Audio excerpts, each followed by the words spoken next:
नमस्कार. तर स्वागत आहे माझ्या YouTube चॅनलवर. तर आज आपण करूया तोंडी लावण्यासाठी हा प्रकार. पोळी बरोबर पण खाऊ शकतो. याला म्हणतात भावनगरी मिरच्या. अशा मिरच्या ह्या. तर मी ह्यामध्ये स्वच्छ धुवून अशा मध्ये कापून त्यातलं बी काढून टाकाय आणि अशा चिरून घेतलं. 6-5 मिरच्या आहेत आणि इथं साहित्य त्याच्यासाठी घेतलंय. थोडं 2 ते 3 चमचे बेसन पीठ, थोडी हळद, चवीपुरतं मीठ आणि चवीपुरती साखर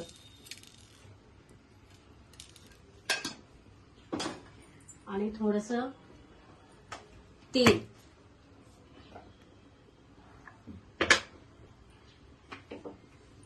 हे घालून सगळं आणि ही कोथिंबीर बारीक चिरून घ्यायची कोथिंबीर आणि हे मिक्स करायचं.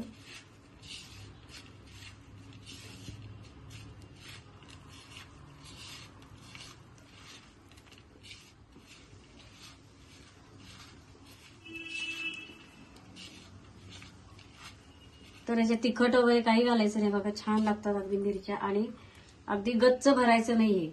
फक्त थोडंसं सारण भरायचं याच्यामध्ये. अगदी एवढं घ्यायचं आणि हे सगळीकडं असं पसरवायचं हे.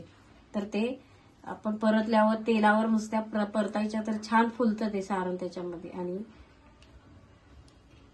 तर असं मी सगळं हे भरून घेते. एवढं हे सारण 5 मिरच्यासाठी पुरेसं आहे.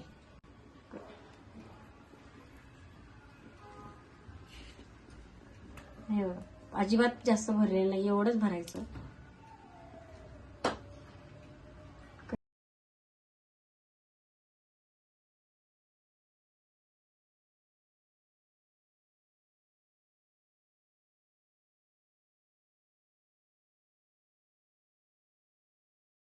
भरलं वांग वगैरे भरतो असं एवढं टमटमीत भरायच्या नाही, फार गच्च. अशा पोकळच ठेवायच्या. आणि हे बेसन आपण तेलावर ह्या वाफ देऊन घेणारे मिरच्या छान तेल टाकून हे करून. तर ते आतलं सारण इतकं छान फुलतं आणि चव चांगली लागते मिरच्याची. करून बघा तुम्ही, छान लागतं. एवढ्या मिरच्या, हे 5 मिरच्या भरल्यात मी एवढ्या. इथे आपण पॅन तापायला ठेवलाय गॅसवर. थोडंसं तेल टाकूयात अगदी.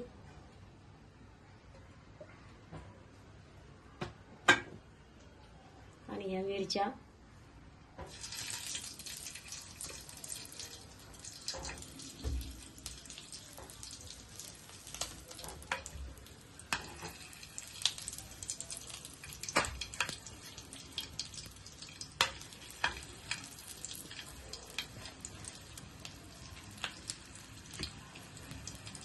तर आता आपण याच्यावर झाकण ठेवूया.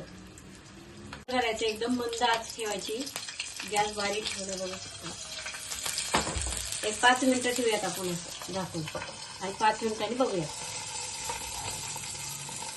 तर आपण बघूया 2-3 मिनिटांनी कसं झालं त्या मिरच्या. बघा कशा कलरही चेंज झाला आणि फुललंय आतलं बेसन. थोडंसं आपण ह्या पलट करायचं असं. तेवढं तेल पुरेसं होते.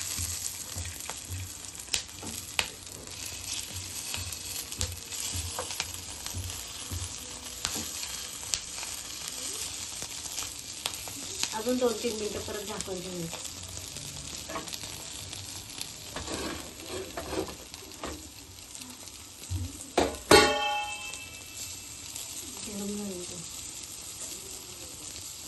तर 2-3 मिनिटांनी झाकून ठेवलं आपण. 2-3 मिनिटं परत बघूया. 2-3 मिनिटांनी आता कलर चेंज झालाय.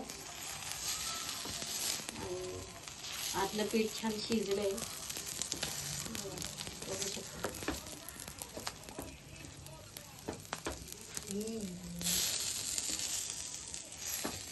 अजिबात गडबड करायची नाही. मंद आचेवरच शिजू द्यायची. अजिबात मोठा गॅस ठेवायचा नाही. छान होतात, एकदम छान शिजतात आणि त्या चविष्ट लागतात ना. एखादा लहान मुलगा सुद्धा खाऊ शकेल. अजून 1-2 मिनिटं आपण ठेवूयात झाकून आणि मग खाण्यासाठी या तयार आहेत.